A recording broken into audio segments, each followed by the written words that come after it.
as they had to protect him. So the Secret Service agents, by order of the president, were ordered off the limousine, on the sides of the limousine, walking, and also not to get on the steps that Clint Hill had talked about. So Secret Service agents who would normally surround the presidential limousine were pulled back so people could see the president better during the parade route. The fourth reason was what we talked about before. The president and Mrs. Kennedy were a little naughty when they got off the airplane and shook the mayor's hand, Annie Dunbar. Instead of going straight to the motorcade, which was the safest route, they went to the crowd along the fence, and they walked all the way down the fence, you know, this close to people, shaking hands and, you know, visiting, those type of things. And the Secret Service was very nervous because, I mean, anyone in that crowd, they could not protect the president. But they did. They kind of snuck off and walked all the way down the line of a fence and then went to the presidential limousine. Nothing happened, but it would make it difficult for them to protect. Okay?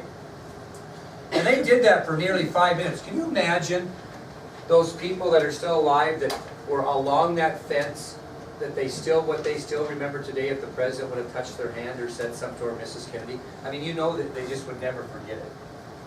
So these lucky few would not soon forget the contact with the president and his beautiful wife. Well, finally, the couple got into the presidential limousine and the motorcade began. And this is where I'm going to kind of show you. I'm going to make a couple handouts here. Okay, so here's the first one. This shows you the presidential limousine and exactly where people were sitting in the presidential limousine. So you have a full knowledge of what we're talking about here.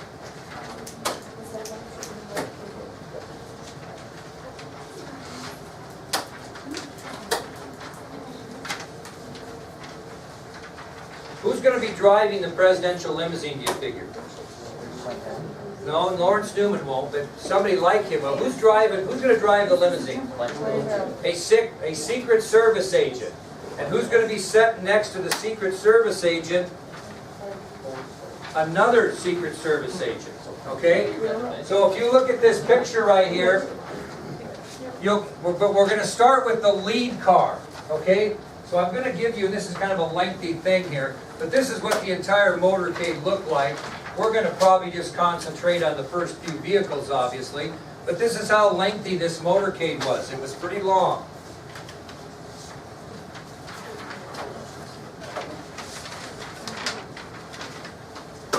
I might have miscounted, so if you get extras, pass them that way. Well, the first car in the motorcade was the lead car. Lead car. And I'll tell you who was in the lead car. Okay, next one. Is there extra ones coming this way? We have an extra one. Okay, send them down. The lead car is the car that leads the motorcade. Here was who was in the lead car.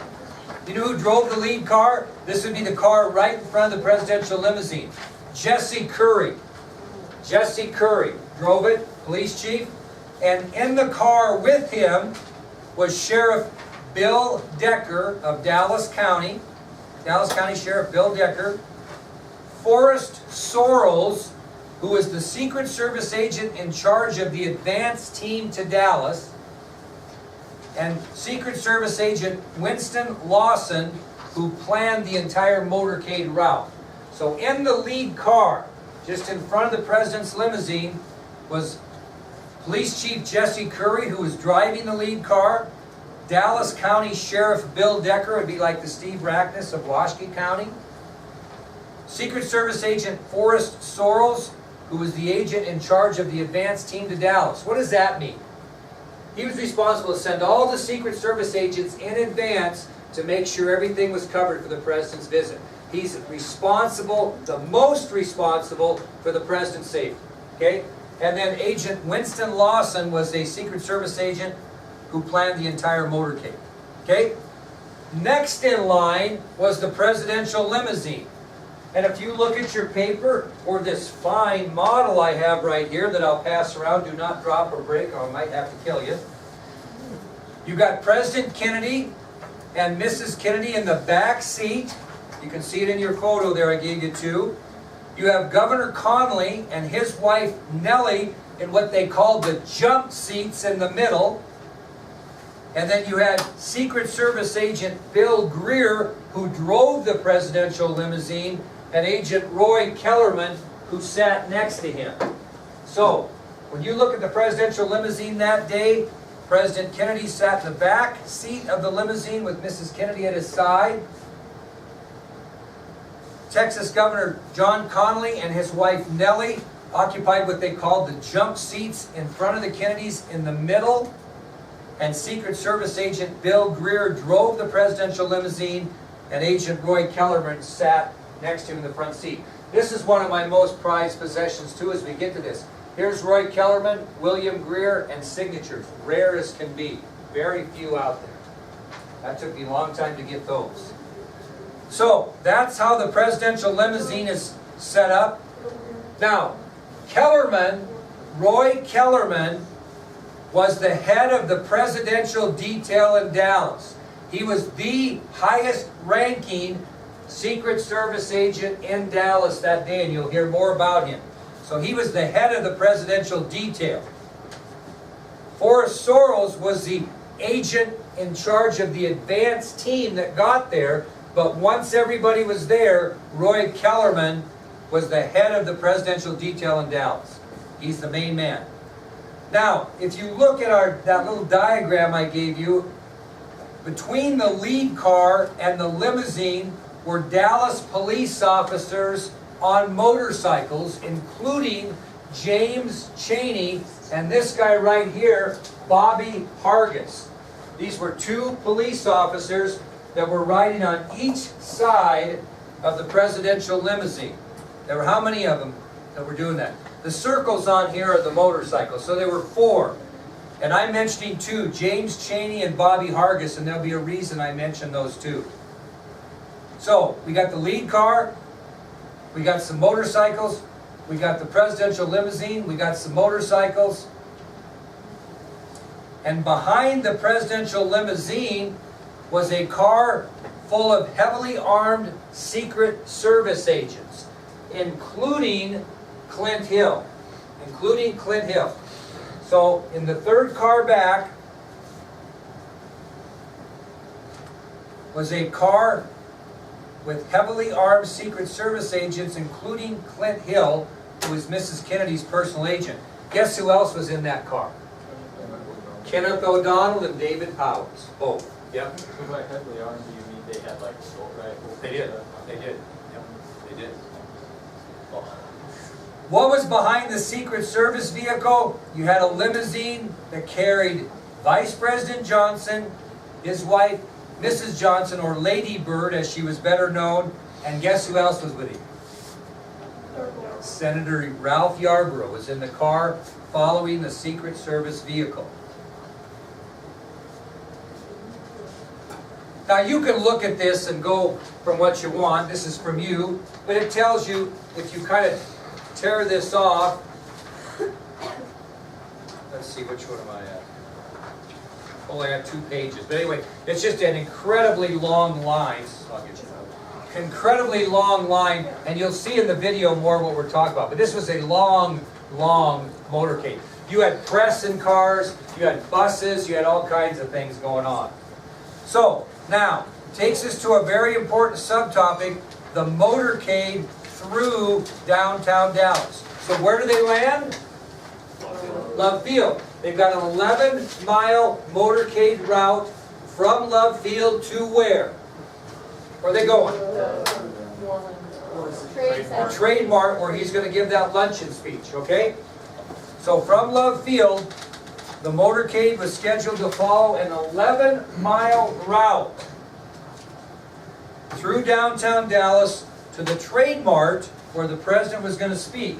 Here is the Kennedy motorcade route. I am proud to tell you that I have driven it myself. It's quite a route.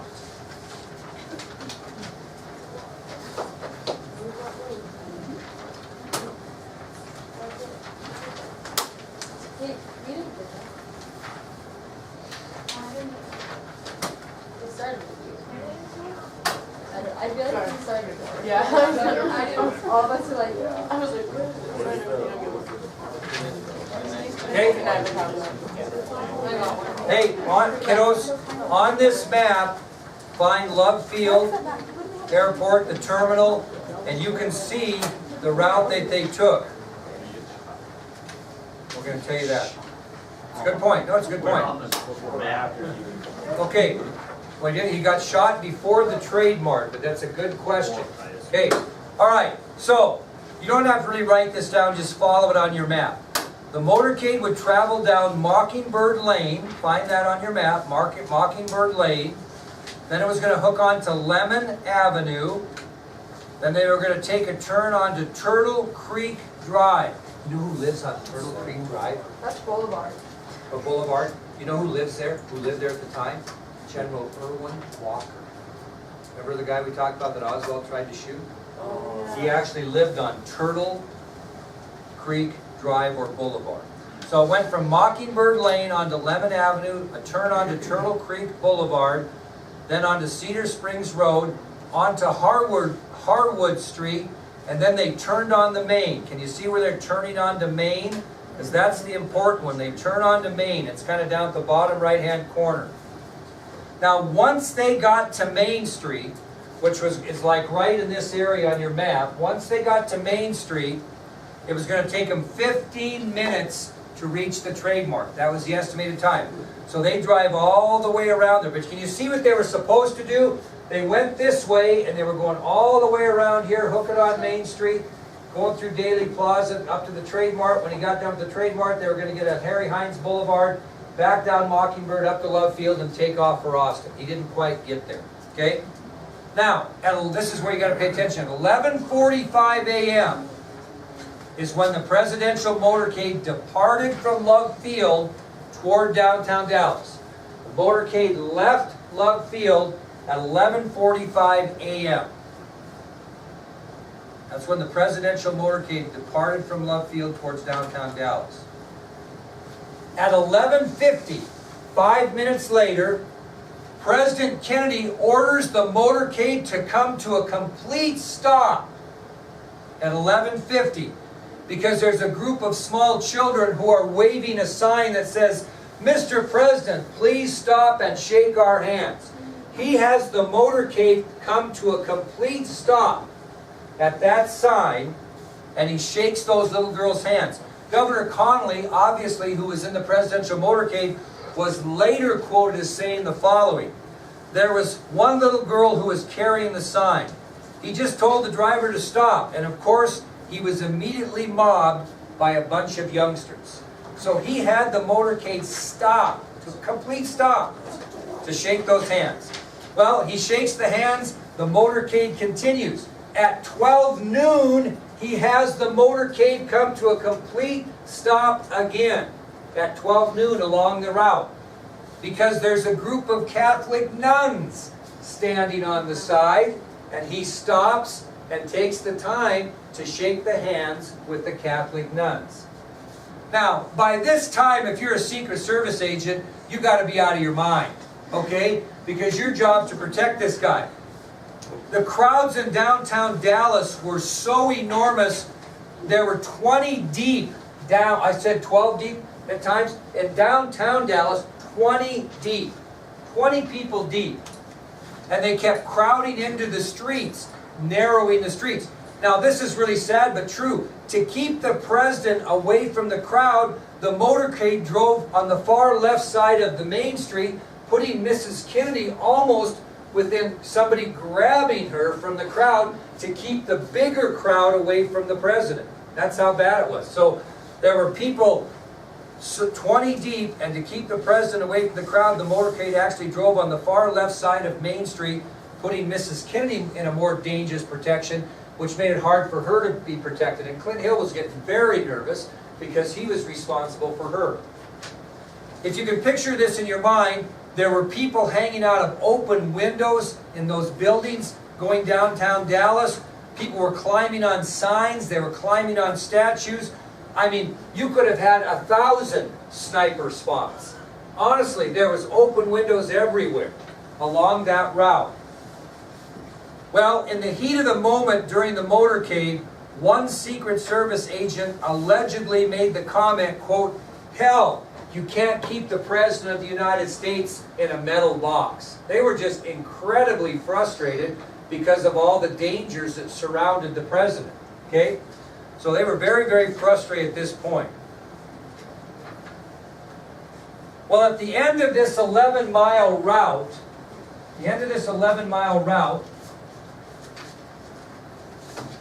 was an area known as Daley Plaza. And you have really got to keep your mind on this. Daley Plaza.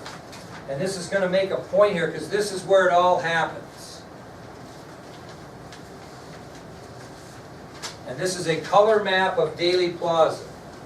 And it's just the name of an area in Dallas where Main Street ends into a what they call a triple underpass situation. Okay? So, we'll try to explain this to you the best we can. So, if you look at your other map, what they've done is they've hit Daley Plaza. You see it right down here? And if you look at your map here, try to picture this. This is Main Street right here. Right? This is Main Street. And what the President's going to do is he's going to come down Main. This is at the end of the 11 miles. He's going to take a right on Houston and then a left on Elm. And then he's going to hit the interstate access and go to the trademark. So conspiracy theorists say, oh, they set him up in this trap of triangular fire. Why didn't he just go straight? If he would have went straight, he would have had to actually taken the limousine over, you know, you've seen those parking curbs. He'd have to take him over 2 sets of parking curbs to get on the interstate. That's not real presidential, okay? So he came down Main. This is Daley Plaza right here. You have Commerce Street, Main Street, Elm Street. The President's going to take a right on Main onto Houston, and then he's going to take a left onto Elm. He's going to travel down Elm and then get himself on the interstate. Does everybody kind of understand that? So, yes? I was gonna ask is traffic moving this way, this Yeah. Yeah. They blocked everything down. Okay, it's a good question. Now, in this area, before I forget, in this area right here, okay, this area right here, this area is known in history as the Grassy Knoll. There were not a lot of people in this Daley Plaza area. Not even close to compared to the crowds they saw before they get there. The crowds had thinned out tremendously once they got to this turn. They were 5 minutes away from the trademark when they hit Main and Houston right here. Okay, now, when the motorcade reached Houston Street, they took a right. And right in front of them was this famous building known as the Texas School Book Depository, right here. So as they take the right on Houston, directly in front of them is the Texas School Book Depository. And the 6th floor window on this side is going to have an interesting scenario when we get to it. Does everybody see Texas School Book Depository? Okay. We said left on Elm, and this is Houston. They're going to take a right on Houston, left on Elm. And you're, did I do it backwards? Yeah. Okay, sorry. You're in a shock. No. I was like, wow. They're coming here down Main, right on Houston, left on Elm. Did I go this way? Yeah. Okay, sorry about that. That's why I was looking. Okay, anyway, confused hell out of you. Now, when they took that right on Houston, directly in front of them was the Texas School Book Depository. And that was a warehouse that was basically used to ship textbooks to schools all across the South. So if someone from Tuscaloosa, Alabama needed textbooks for their high school, they probably ordered them out of the Texas School Book Depository. Now, at 12:29, after traveling on Houston Street for just a short distance, about halfway between the turn and the depository, the presidential limousine passed the Dallas County Courthouse. And you can kind of see it on the map. You have the right end of it. It's this building right here. This is the Dallas County Courthouse right here. Okay? As the limousine passes the Dallas County Courthouse, Mrs. Connolly turns in her seat to the president and says, quote, "Mr. President, you can't say that Dallas doesn't love you." So at 12:29, after traveling on Houston Street for a short distance, the presidential limousine passed the Dallas County Courthouse, and at that point, Nellie Connolly turned to President Kennedy and said, "Mr. President, you can't say that Dallas doesn't love you." What was her point? He survived all the negative things they thought were going to happen, and the people in Dallas just gave him the greatest welcome you could imagine during that 11-mile motorcade route. They are 5 minutes from the trademark. The car is going to continue one more block, and it's going to make a left turn onto Elm Street. And once they get at the end of Elm Street, they are going to catch the Stemmons Freeway exit to go on the interstate to the Dallas trademark. Okay, is everybody following me? So they're going to make that turn onto Elm, and they're going to catch the Stemmons Freeway or interstate exit that's going to take the president to the Dallas trademark. Now, the thing to remember is that the motorcade had to make a 120-degree turn to get onto Elm, which slowed the president's motorcade to 11 miles an hour. So it was not going very fast, 11 miles an hour. Actually, Secret Service rules where the presidential limousine could never go any slower than 40 miles per hour. But it did on this trip, obviously. But when it made the turn onto Elm, it slowed it down to 11 miles an hour. So the motorcade continued down Elm Street towards a grassy incline to the right, now known as the famous Grassy Knoll. And that term was first used by White House correspondent, this guy right here, was the first